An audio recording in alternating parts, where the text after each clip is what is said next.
something different this time. So we'll see how it turns out. But I think the quality, I was able to help myself with the quality of the video. So hello, patrons. Let's start. Where y'all at? Where y'all at? Where are my wonderful, beautiful, incredible patrons? Whew, I'm hella excited. I'm so excited. I did not expect this movie to be as good as it was. Let me see where my people at. Where are my people at? Let me see who's in the room. I did not expect this movie to be as good as it was. And I did a disservice by playing The Sims on the first watch. So I was in and out and I was like, all right. But then when I watched it for the dissection and to prep today's video, I was like, oh, yeah.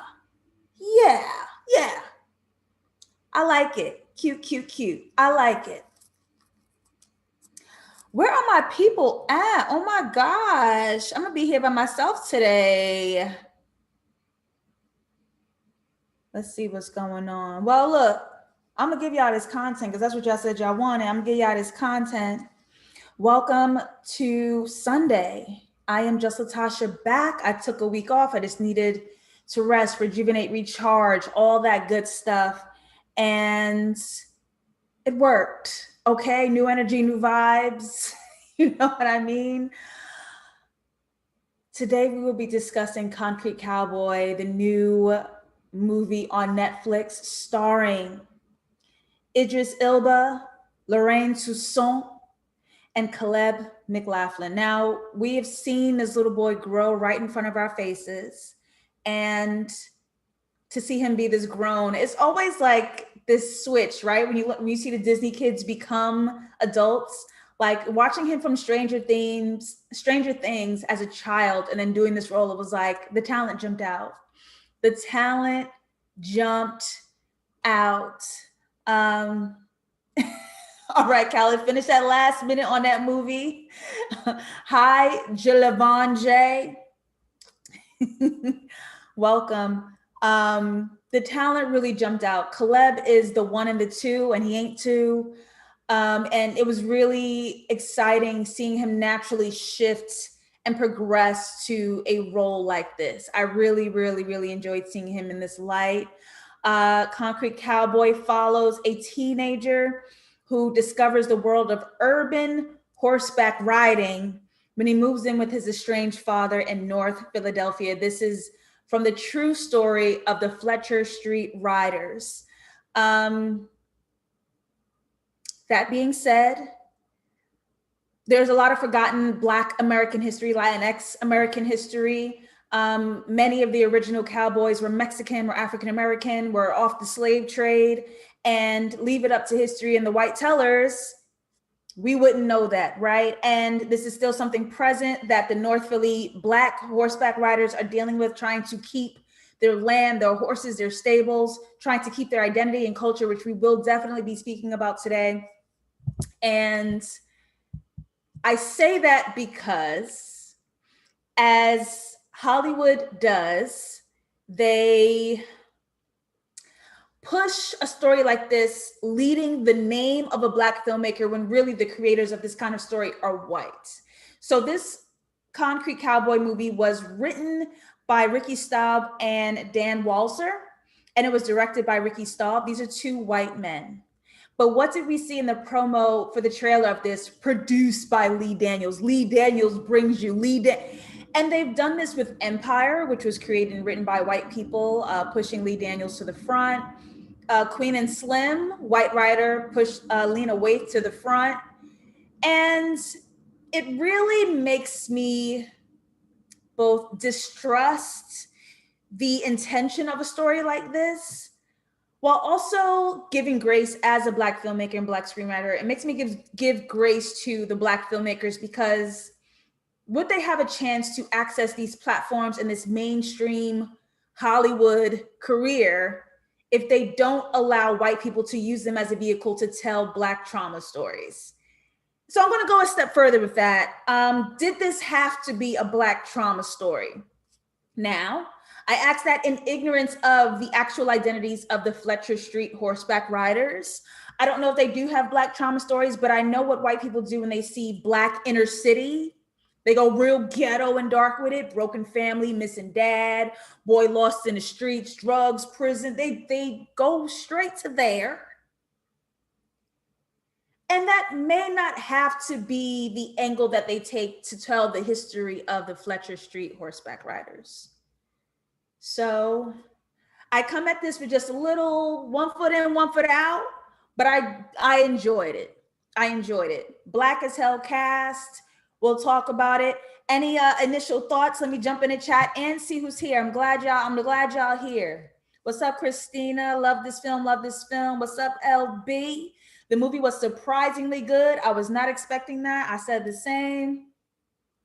Didn't see any promo. Come on. I didn't even know I was going to do this today until they dropped the trailer on Twitter on Thursday. Excuse me. Yeah, Thursday. What? Then they have some thriller with Amanda Seyfried on it from Jennifer's Body and all these big Hollywood movies. They have some trailer and hers ain't coming out to the end of the month. So you dropped this 2 days before it was going to come out, but Amanda Seyfried, you dropped a month before to rev up and make sure you get those views. Something ain't right in the water. Khaled asked, Lee didn't write this and Lena didn't write Queen and Slim. Well, I've been bamboozled. Hoodwinked. That's exactly right. That's exactly right. This is what they do. So it's just very odd. Any initial thoughts that y'all want to jump into before we jump into?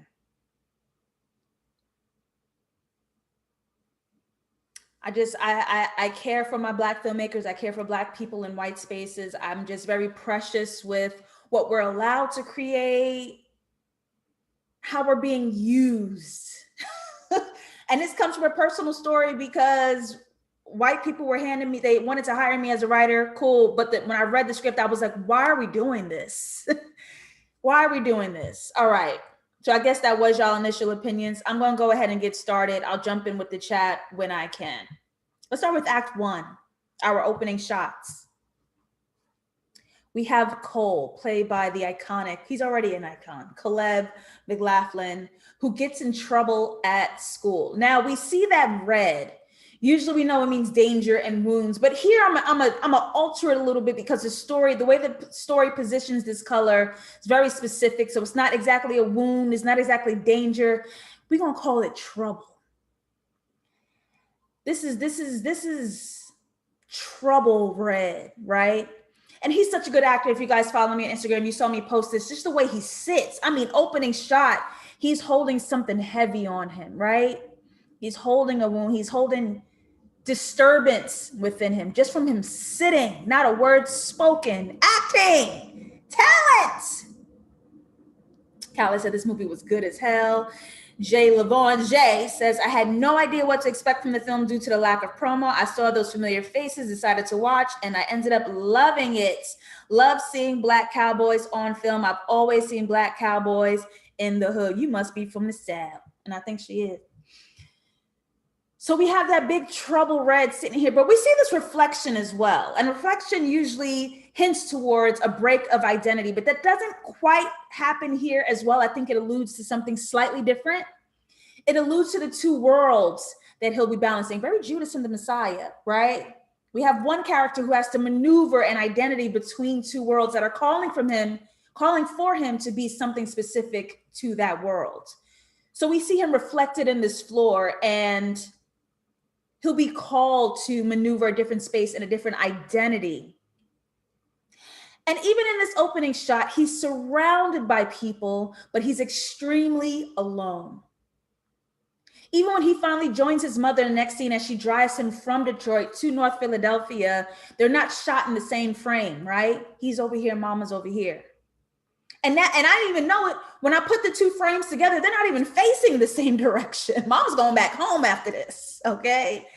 And their wants and their desires from each other, from their life, are two totally different routes. So they're not even facing the same way. And we learn here that his mother is making him leave his home in Detroit, bringing him to his estranged father, because the trouble that you're getting in here, you're not going to make it. So me making you uncomfortable, me uprooting you from this is me attempting to save your life. And don't our parents do that? They be kicking us swiftly in the ass. I'm going to hurt you now so you don't get hurt worse way later. Okay? So let's flip the worlds. And even with the title card, we see that the lines being drawn, right? We see the colors being split. We see the textures being split.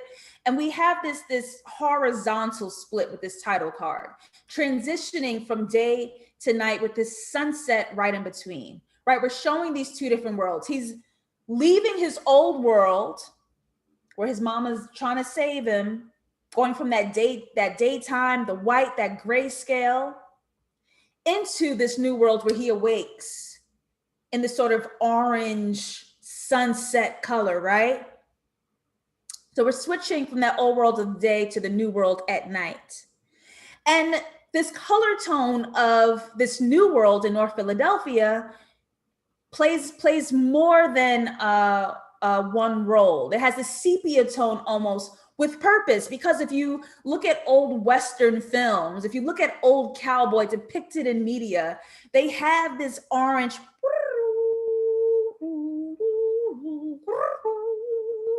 that sepia tone Western. So though they white, they did what they had to do with the direction of this film. I have to say they did a phenomenal job. They used the actual realistic yellow, orange, hazy of the Philly street nightlight, those street lights, and it played a role into this Cowboy Western as well. That was pretty fucking good. I gotta say, that was pretty fucking good. It really was. It really, really was. We also do something here with the frame when we look at Cole. We break the 180 rule. We've spoken about it on a few dissections where, in order to not confuse the audience and what they're seeing, you have to keep the camera on one side. If you switch from the front of me to the back of me, if you switch from the right to the left, if I keep appearing in different, it's very disorienting to your audience trying to watch this item that you're showing them, right? You want their eye and their mind to focus on this one frame. So when we switch from the old world and he awakes in the new world, we were in front of him, but now my nails is ghetto, y'all. I'm sorry. They falling off. I'm sorry. We switched from the front of him to the back of him. We broke that 180 rule because this is disorienting. We are not in the same place. We are not in the same frame. We're supposed to feel disjointed. So you can break the rule with intention. And we're starting off in this new world behind him because both us and he have no idea what his identity will be once he gets here, once he gets started going. This scene has incredible choreography because to show his aloneness, to show his disconnection from everyone. Him and his mother never share a space. When he wakes up, he's in the car alone and she's outside. And when he comes outside, she swings around and gets back in the car, locks him out. They do not share a space from this point. Whew. Hey, A. Barty, welcome. Wow. Okay. Wow. Let's look at some. We're gonna start with a whole lot of visual parallels here. Let's look at one of them. We meet Nessie. Knows Cole, knows his daddy, knew him since he was a baby, came back, and she's out here in this new world as one of the urban cowboys. She is not just a part of this world, she is one with this world. And we see that through this other reflection here, right? She mirrors that horse right behind her, making a reflection of the horse. And she almost looks like she's a horse in a stable, the way she's leaning over this fence, welcoming him in to this new world. She almost looks as if she's also a horse in the stable. This is how meshed they are with the culture of this place. And even she's the owner of one of the stables that we'll see later, but we see her being this. This is an embodiment of the setting. Okay? Bless me, daddy. Now, don't get mad at me. I'm going to be referring to Idris Elba as daddy for the rest of this dissection because goddamn. All right? Wow. He speaks with this like this heaviness and like this drawl, like he's so breathy and heavy, like when he's talking. I like that shit. Heavy, heavy. Get heavy on me. All right, that's enough. That's just, I had to thirst. I had to do it. I'm sorry. Happy Easter, Zylant. Oh, that's what everybody's doing. It is Jesus's day of walking again. Look at that. Happy Easter, y'all. So, his father is not prepared to welcome him here. His son is arriving. He hadn't seen him in years. And instead of being home and ready to receive him, he's outside at the stables with the squad, hanging out, telling stories.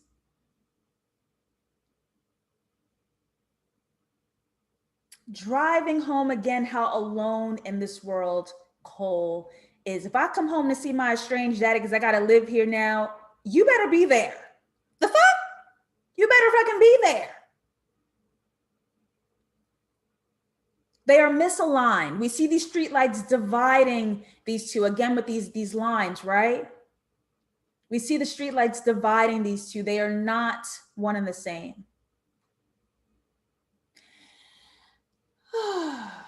Hey, Barty, Easter, Schmeaster. I don't know. I don't know. What is we gonna do?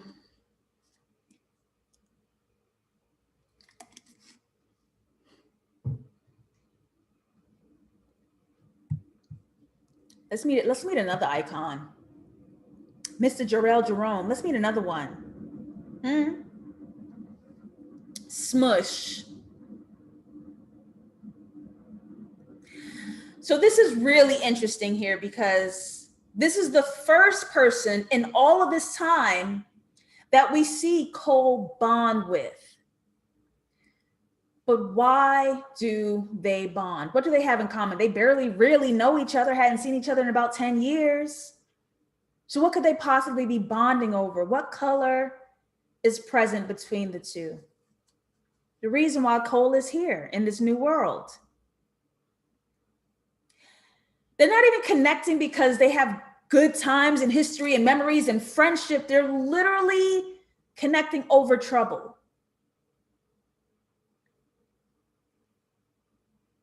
Trauma bonding, trouble bonding. That's all that this connection is. They share the same red between them as we first met Cole. We even meet Smush, forgot his name for a second. We even meet Smush in the same color scale as his old world. Is the only reason why you look and feel familiar is because you represent somewhere that people are trying to get me from. And this right here is the foundation of gang culture, right? These men feel so alone and so abandoned that they're willing to create a family and a bond under any circumstance. If I bond with you over darkness, that's going to look like love to me because I have no one else. And even though Smush is from this new world, he connects with Cole over this old world experience of the streets. What's up, bro? Now we know each other. So daddy's running you like, if you're going to hang out with that dude, you cannot hang out with me. So let's talk about the theme of home. This is a really big theme in this film, right? Because Cole's mother makes him leave a home that he's not thriving in. Smush lets him know that home is not even a place. And when Cole tells his father, I ain't home here, his father says, that's your choice. You don't fit the home that you're from. You don't fit the home that you're going to. And home is not even, the idea that home is not even a physical space. We're going to have to find ourselves here. So I was just wondering, y'all, we know that this was made by white hands. But now that we're here together and we're actually Black, does this feel realistic? Every single person, and don't agree with me, please feel free to disagree with me. Every single person that comes across Cole closes their door in his face. He has absolutely no one. And I know like it happens, but do it happen? Because I just feel like Black people are a bit more communal than this, but I just may be romanticizing me and mine. I've been abandoned by like one guy. But the community, somebody's friend's mama would have let me in by now. What do y'all think? Because there are some moments in this movie where I feel like they're just serving story, and I'll point out more areas, but I can't tell if these white filmmakers, writers, directors were authenticating a young, lost Black abandoned boy's experience or their feeding story. And I mean, as a writer, filmmaker, you do got to do both. What are y'all thoughts?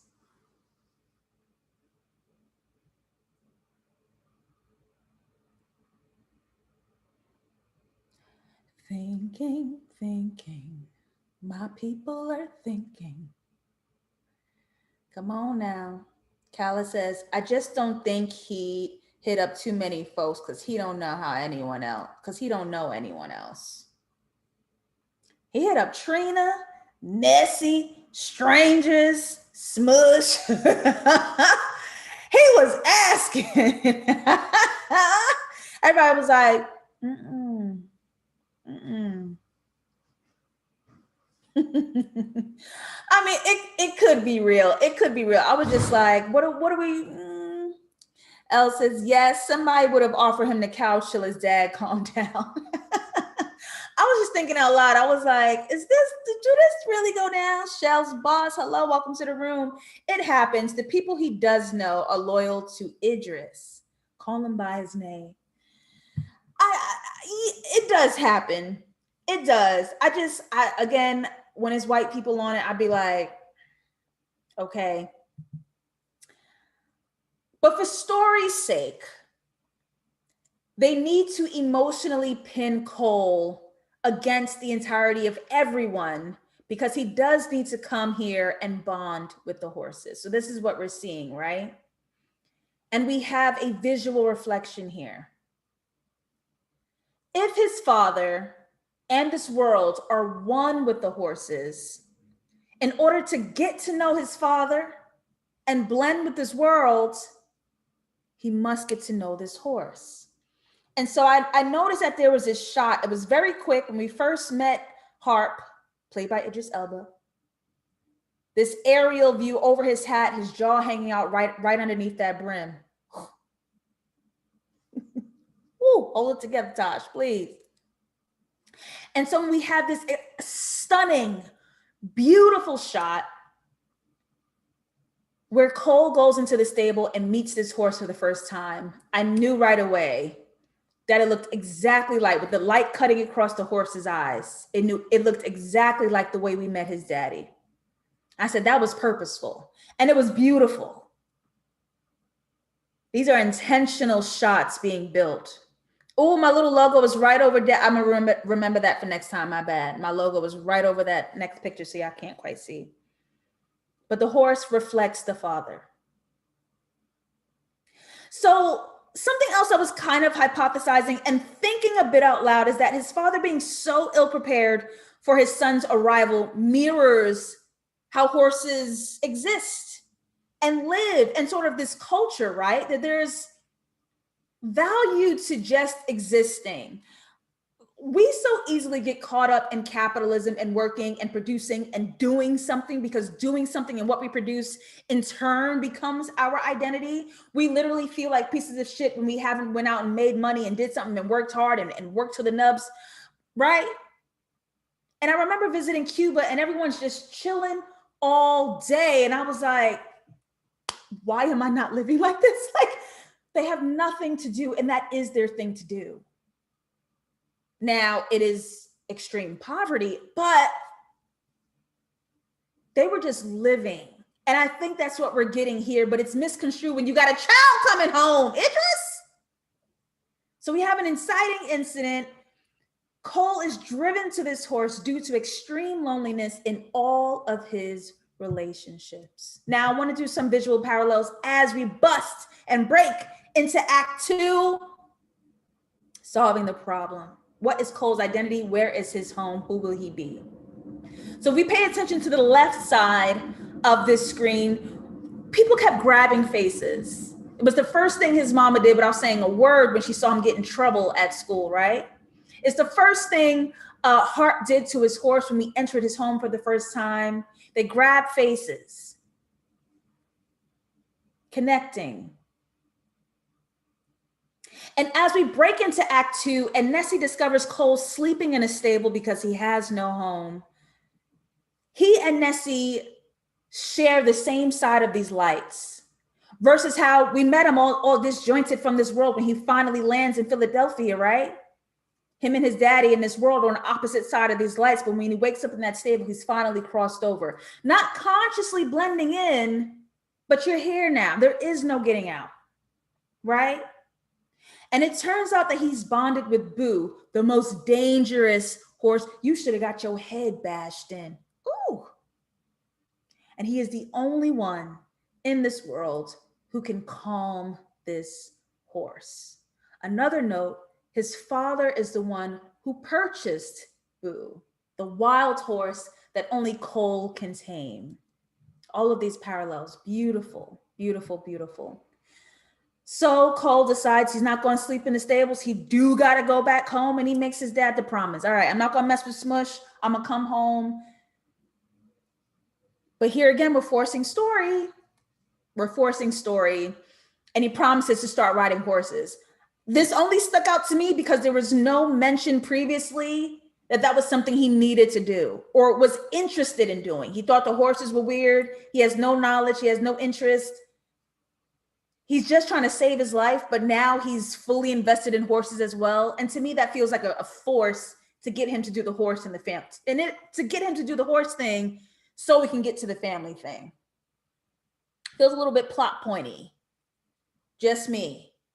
Please feel free to share your opinions as well. Just me. The survey says that was a lie. That was a lie. We went right to Smush, didn't we? And what happens here? A gift. Smush gifts Cole a wound, gives him danger. He gifts him trouble in the form of shiny, white and red, expensive J's. He puts trouble right in the palm of his hands. Now, if you're going to join this new world, while literally walking on the trouble that you're trying to get away from, the two cannot exist. He's trying to join this new world while walking on the trouble from his old world. That new world just spat on him. Pow! Pile of poop. You can't have both. What I really did like about this movie as well is their use of real riders, real Black people, actual Black members of this urban cowboy community, right? Her name is Issa. Was it Lisa or Issa? Because I heard Issa and I never heard her name again in the movie. She is so important. Her being here is so important. Because we need to see everyday Black women be beautiful and be desired. We don't have to have this exorbitant beauty. She exists. And she's soft and feminine and beautiful. She was given Nala from Black is King with the short pink hair on the horse. Desirable, knowledgeable, strong, doing the dirty work with him, teaching him. So talk about Paris, who's fine as hell, by the way, him and that drug dealer. Paris is fine as hell. Disability representation. Super important, right? And these are real people from this community, and they're also good actors. Look what happens when you stop forcing the same 8 people to perform. Give us different, please. I beg of you, please give us different. And we see Cole at this point beginning to merge with the world, diving further into this community of new people. And they're teaching him a new mindset. They're teaching him new skill sets. And Issa and Nessie say this thing to Cole: bad things before good things. Christina says, I'm so happy to see her. I was so happy to see her. Little gaps in her teeth, short 4C hair, on that regular denim top. Like, come on, bro. How many times do we have to ask more of her? More of this, please. Casually in a wheelchair, existing in horse. Come on. This should be easy. And as we move further into the story, we have that touching of the face again, this time by Cole to the horse in Harp's home. So bringing in all of these visual parallels, we can see why Harp would keep a horse in the home, right? To fill the void of his son. And we see Cole wearing white as this horse, like exchangeable presences. He does the same thing his parents do to opposing items. So let's get back.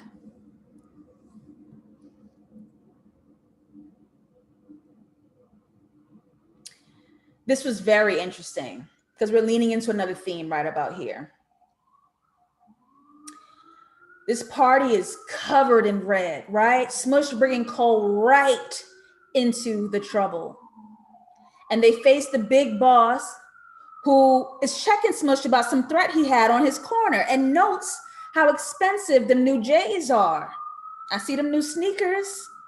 What's up, Detroit? I see them new sneakers. AKA counting Smush's money, because you're making way more than I allotted for. That means something's off. None of my men could afford this. So how are you affording this? What's happening? It was a check. So when we first saw these two sharing a frame, they were sort of in this green haze in this wet car, right? And the big boss heads over to his fish tank, which is 2 cute little fish in this green tank. We got to talk about it. We have to talk about it.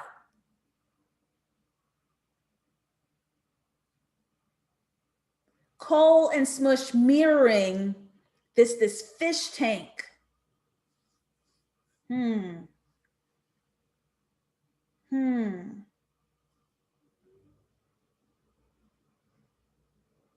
I think we're starting to lean into themes of freedom. Please tell me what you think in the chat. I think we're starting to lean into themes of freedom. What does it take to be free? Who do you have to be free? Well, as we dive in, we're gonna speak about it a bit more. Yeah, that's the feeling, L. That is the feeling. Trapped. That is the feeling. Think you're riding around, going fast. Right? This part was so beautiful. Harp building a saddle so Paris can ride even though he's disabled. Wow. Wow. Beautiful. just the cinematography, and I hate people, oh, the cinematography was great, but the cinematography was great. It was beautiful. And we come to the midpoint of the film where we shift either the journey or we shift emotions in such a big way that it throws us off from where we were originally headed. Why do you hate me? QTNA. You ain't getting no food for me. I don't have nowhere to sleep. You are not prepared for me. You're not connecting with me while I'm out here. Why do you hate me? As the historical John Coltrane plays his jazz over the backstory of where Harp was from, and his time playing in the streets, getting in that trouble, was the separation for the two. And the only connection this father could have with his son is giving him a name. You are named Coltrane. Story-wise, they don't necessarily answer the question or begin to fix their relationship from here. Why do you hate me is a big statement. And what had happened does not address your continued disconnect from your son. You've been back for some time. And if I wasn't getting in trouble the way you used to get in trouble, would we be here together? They don't address that. They don't move forward together. They don't fix anything. It kind of just lands here in this emotional explosion.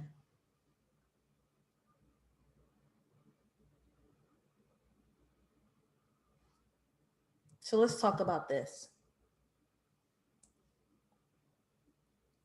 Some more visual parallels.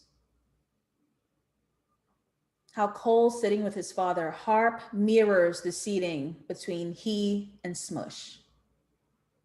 Now, Harp keeps a horse in his home to reflect the void of his son. Cole sits passenger side of Smush to reflect the void of his dad and mom, because we've seen him and mom driving in a car here. And Smush and Cole mirror that fish tank.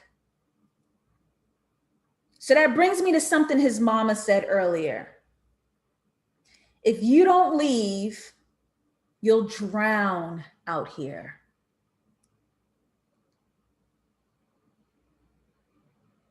They're mirroring that fish tank, that green fish tank. If you don't leave, you'll drown out here. Let's see what y'all saying in the chat.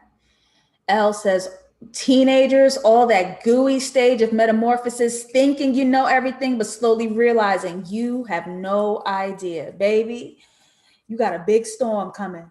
Kala says, I peeped that. I was like, but you still didn't answer his question. They sure didn't. This is where it falters between needing to satisfy movement of the story versus what would humans do. And it gets a little tricky sometimes, right? But other than that, they're doing a great job. Elle says, I thought this was realistic. A lot of people don't know how to parent and avoid these questions. Very true. Good point. Very, very, very true. We're just going to continue to exist beside one another, never quite addressing the root, are we?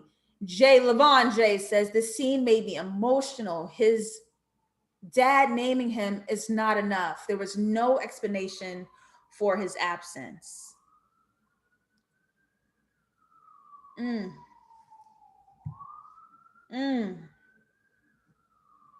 So Cole here has a choice. Will you drown or will you thrive? He ain't make the choice. He didn't make the choice.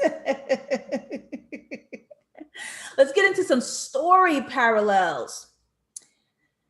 Cole's father used to run the streets like Smush. And now his father owns the horse that used to belong to Smush. That's the horse in his living room that he named Chuck. That is Smush's old horse, right?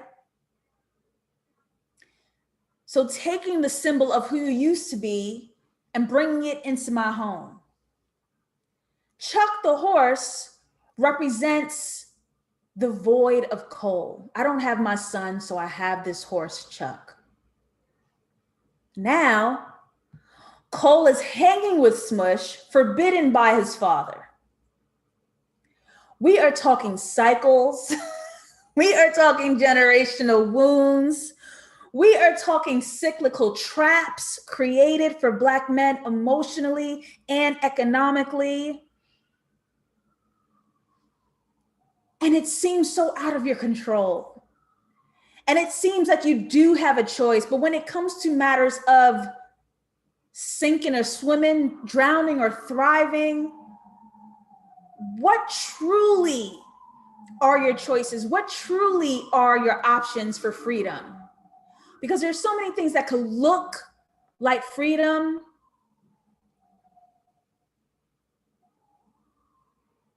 but some gifts are curses. So this is the trap. Are you going to live right, being morally conscious and being broke with all these horses and being a garbage man by day?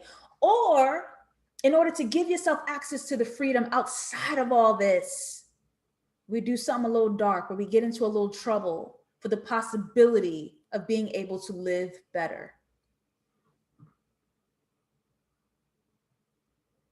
Is that really a choice? Is that really a choice? Wow. So Smush is not just some knucklehead bad guy slinging drugs, trying to be the dope boy. He's trying to get out of here. And this is the journey he has to take. This is the choice he feels he has to make, so he doesn't have to be here. Jay-Z did it. Elle says choice is an illusion. Right? Look at these stripes on the wall. And Cole is here in Smush's home, looking at who Smush used to be.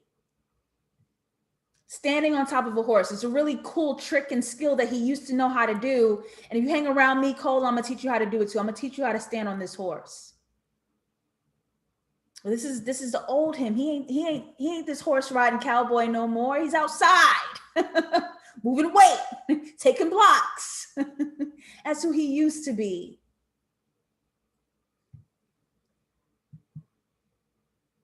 Let's get back to Boo, who escapes this wild and dangerous horse running outside, and Squad needs help to track this horse down, right? Go get Cole. This is Cole's horse now. So I have a question for you guys. Now that we're thinking of themes of freedom and choice, both Boo and Smush are untamed. They're untrusted. Is there a parallel between the community abandoning Smush versus how they collect to save Boo?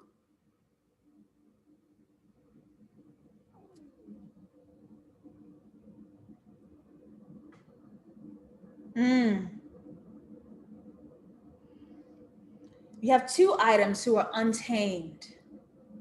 Two items that are dangerous, wild, untamed, untrusted. Why would the community abandon Smush but collect to save Boo?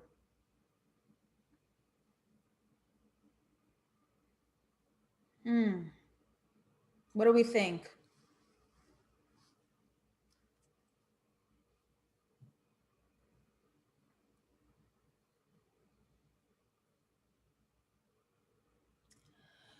What do we think?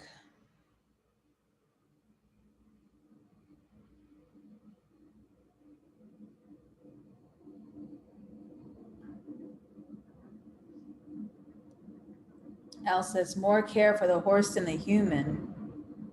What do we think that means? What do we think we're saying about community? Jay Lavanje says, Cole is presented with choices, but he's still lost in the abyss. He doesn't know what he wants. I thought him breaking Boo would be the turning point, but it didn't seem like it was. Elle says humans are not easily tamed. Khaled says Boo has yet to be broken, while Smush has already been broken and is too far gone. Ooh, ooh, which makes me wonder, is that why this is Cole's horse? If they are one with the community, if they are one with the horses, if they are one with this world, is this why Cole finds this horse? Boo has yet to be broken, while Smush is already broken and too far gone. Boo still has a fighting chance, huh? Who else does? Who else has this fighting chance? Y'all are brilliant. There's one thing about my squad is y'all are brilliant, okay? Ooh. And with his father's help, Cole tames Boo, beginning to unify all sides. Again, with some visual parallels. Now, here in this scene, it begins to rain. Production standpoint, as a filmmaker, I was like, they made that rain, not a cloud in the sky. They said it needs to rain here and now. It begins to rain, and that is with reason. Cole will have to choose between the trap or freedom, moral freedom, right? Because when he was in that fish tank, in that car, in that trap, he was gifted trouble in the form of really dope fire J's. But when he chooses this new world and when he adapts to this new identity, he is gifted a cowboy hat from Issa. Now, this shot standing outside of the stable, looking in on Issa and Cole as she gives him this cowboy hat, is supposed to feel entrapping, sort of the way it felt where he and Smush are inside this glass car, right? But it's different because if you look at Cole and Issa, they got this massive spring field, this world in front of them. It's sort of like inside looking out versus when he's with Smush from the outside looking in, because this is where you'll be. This is it. So the rain falls, mimicking that fish tank. Are you going to be freedom? Are you going to be trapped?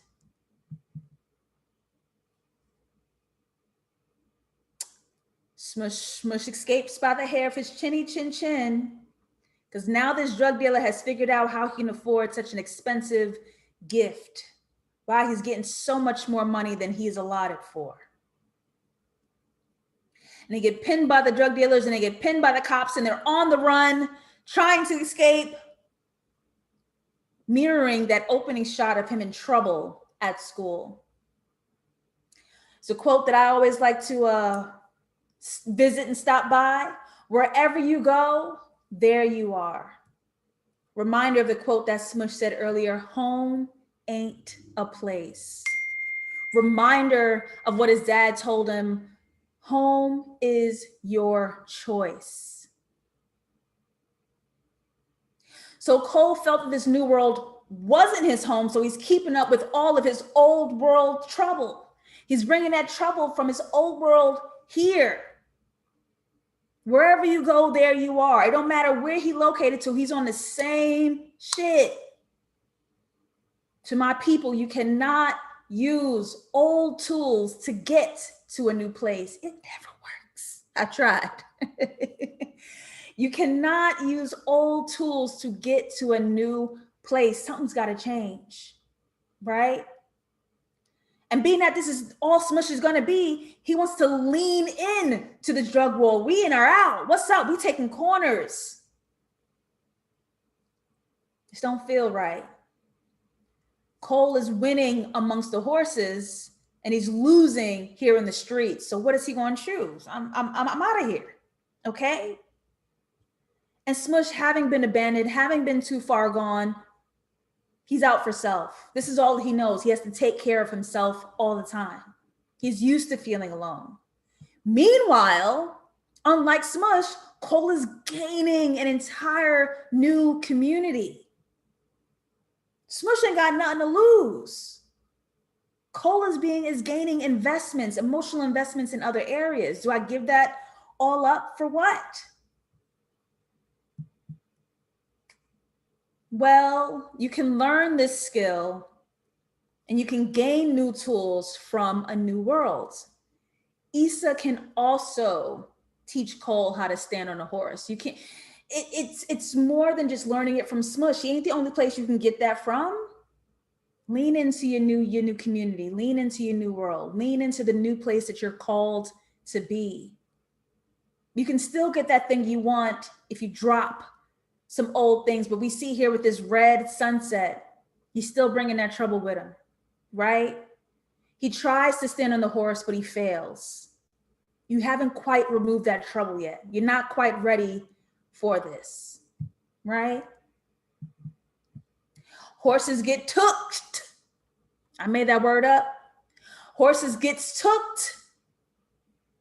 And this notes the historical erasure of Black cowboys, right? The state traps and limits the Black cowboy urban freedom. Story-wise, cop here played by Method Man, who I will not be addressing because I can only thirst after one fine Black man at a time. Cop played by Method Man says, actually no, Method Man's boss says that this society had warnings of the health conditions, of the smells, of the malnourishment of the horse. Like we've given you guys warnings. Story-wise, we never saw that. So this feels plot pointy. It feels like we have to move the story and create a conflict for the community to battle and win and get a goal. Had you showed us signs of that, this community slacking on their end, this would have made sense and flowed, but this felt so disjointed because it comes out of nowhere. So it feels like this is like story forcing. But essentially what home becomes this theme is finding home needs to be you finding your identity, right? And removing the horses from this community is removing their identity, the way they took our religion, the way they took our names, the way they took our family. Because it wasn't just relocating Black people from Africa to America and using them for slave labor. It wasn't just that. We lost home, but when you strip us of who we are,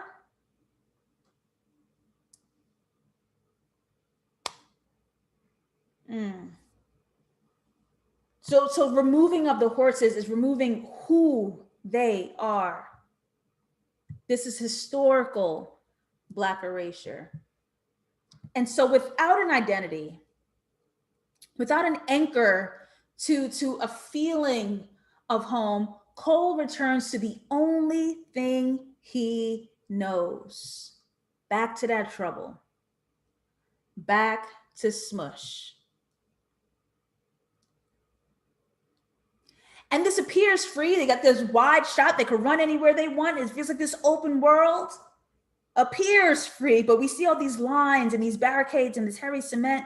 This is definitely another trap. We have this super wide shot, the way we started with that opening shot of him in school, where though he's with people, Cole is still very much alone, right? We see those colors. We see them in that grayscale and that white. Cole is wearing that green hoodie, mirroring that fish tank. Y'all are still in this trap. You may drown, right? And Smush is doing all of this just to chase one feeling: the quiet, the stillness. And he receives it in a way he didn't plan for. He got what he wanted in the form he didn't plan for. So we come back to this choice. And it's a choice that Cole is fighting to make.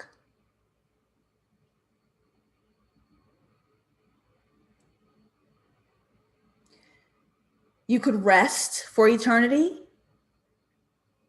or you can get your act together and rest for many nights, right? The couch that he's supposed to sleep on when he lives with his father mirrors Smush's final resting place, mirrors that coffin. But Cole's not in it. Cole's not in the place where Smush is. You have one last fighting chance at life, and Harp is outside looking for his son to help him get it. Baby, I was moved right about here. I was moved right about here. Let's talk as we wind down on this dissection. Let's talk. In Harp's search for his son, he finds Cole in Boo's empty stable. And Harp takes water from a red bucket, places out a red crate for Cole to sit on as he uses water to wash his son's troubles away, getting him from the residue of Smush's blood. So here's the thing, though this is beautiful, we barely saw father and son interact and move throughout this world together. They remain separated, and this is essentially Cole's story. Had Harp been investing time into his son, the time you said you wanted, you would have known to check here first. Why didn't you know that? Why didn't Harp know that? Because as much as Cole is outside, Harp is not seeking his son. How do we feel about that? And in this film, Harp only appears for these major emotional shifts that Cole is having, right? He's not really next to his son, guiding his son, working through this with his son. His community is teaching him how to do the horses and clean the stables and teach him how to. They're so separated still. Khaled says, I needed more from the Cole-Harp relationship. And I'm going to just say, Smush didn't need to die. I really wanted him to get his happy ending. You know white folks ain't going to do the hood like that. You know white folk ain't going to get the hood like that.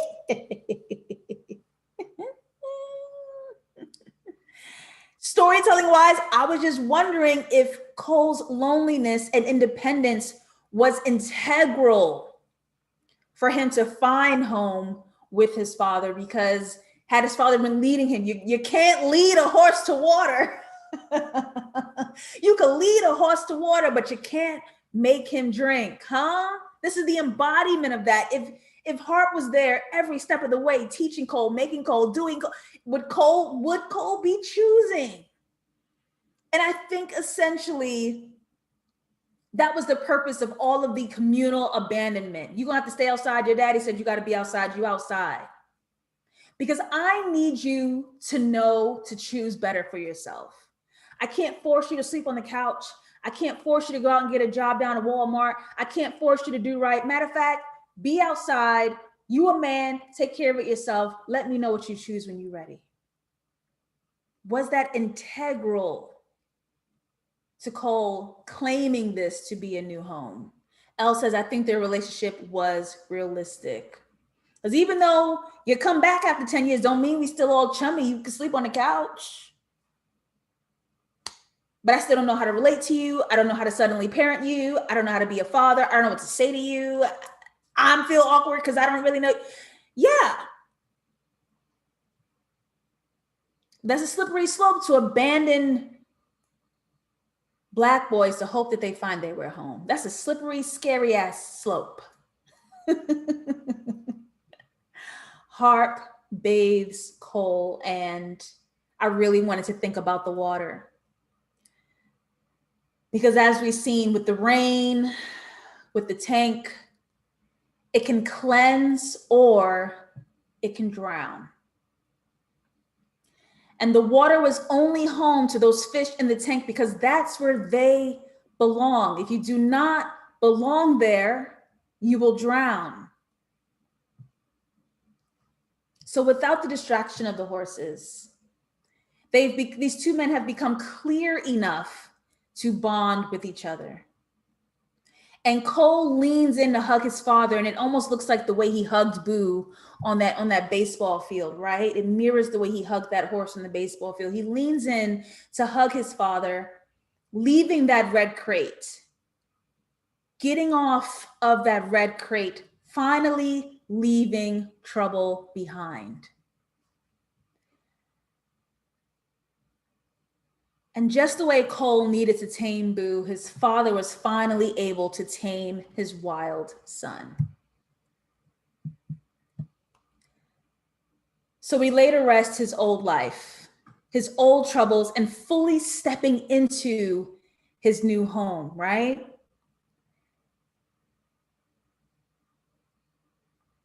Both Issa and Smush knew how to stand on horses.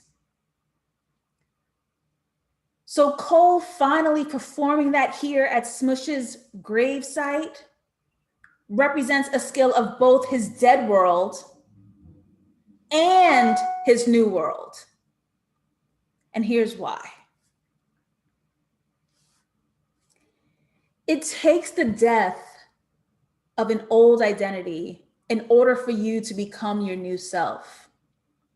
Smush was a product of Cole's old world, dead and gone. And Cole couldn't decide whether or not he was going to bury it and leave it behind. So with Smush dead, he has to leave it behind once and for all in order to step in to his new world and his new identity. And why would this skill be from both his new world and his old world? You would not be you if you didn't conquer the troubles you've been through. Harp is the reformed Smush. If I didn't change my ways, I wouldn't be here, with a token from Smush's life, right? I have his horse.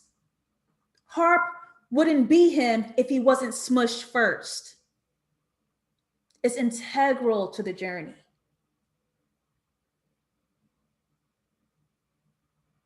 Cole exchanges those kicks. He exchanges those J's for those cowboy boots and gifts Smush shoes from his abandoned identity. This is who you used to be. This was who was going to save you, but you didn't make it out. I'm going to remind you who you were by placing these boots on your grave. And as Smush was standing on a horse in that portrait, Cole sits here before his grave, standing on the horse. I gift you the person that you actually are.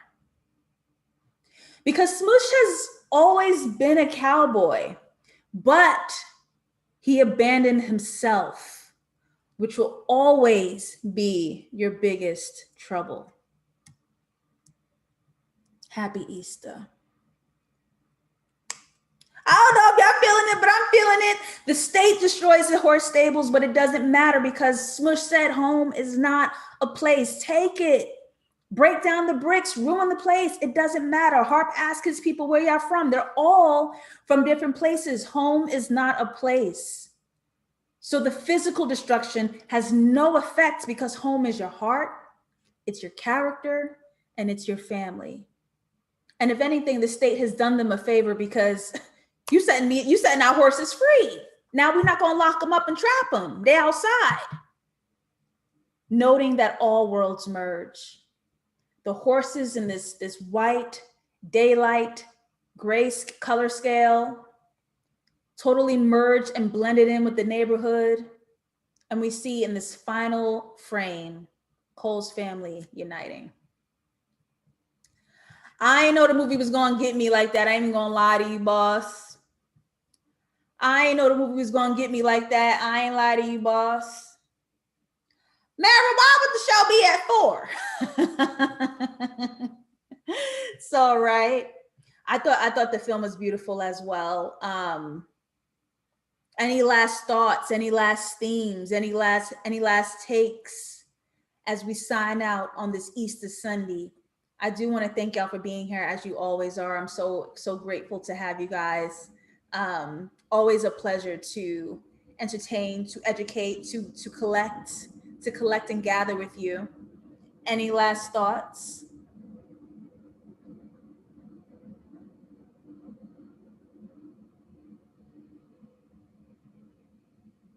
What a day, what a day. Idris did what he had to do. Caleb did what he had to do. Though I don't trust these white folks, they knew how to tell a story, huh? They knew how to direct it.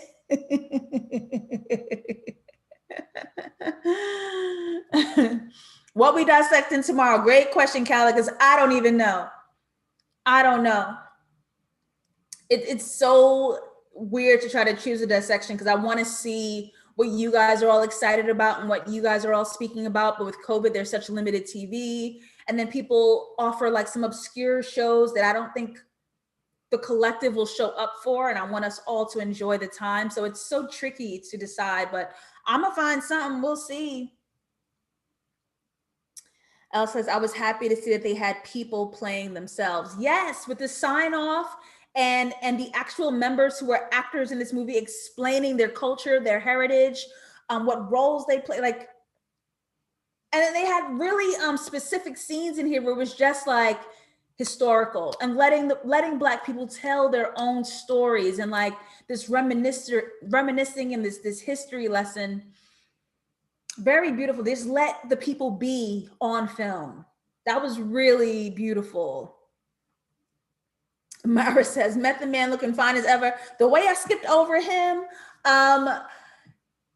that's a good looking man. He is a good looking man. And I think how they, it got a little scary for me at a certain part because it was like cops saved the day. Like they saved Smush and Cole from the tragedy of what that drug dealer had in store for him. But Method Man's cop character being the salvation, like the saving grace for this community on behalf of Black people and having to serve the city and state as a cop. Like I thought it was fair, that storytelling. Like he wasn't a sellout. He wasn't, trying to set them up. He was helping them get free, but he still had a job to do. Like, I thought that was fair. And I don't trust cops and I don't trust cop depictions, but I didn't have no gripes. I didn't have no gripes. Shell's boss says, I love the lighting. All the night scenes were highlighting the melanin, the casting. A plus, A plus, A plus. Well, thank you guys so much for joining me on this Sunday. I hope you have an incredible, peaceful, joyous, Black as fuck week ahead of you. I hope you see some good TVs and some good movies. Any suggestions, you guys know where to find me on Instagram, JustLatasha, on Twitter, JustLatasha404. DM, comments, hit me up on YouTube. Tell me what you want to watch, what you want to talk about. I'm always listening. Christina says, I agree. It wasn't propaganda. And from two white guys, what a feat. I send you off on this Sunday with abundance, blessings, peace, and love. I love you, Black folk. I'm going to see y'all later.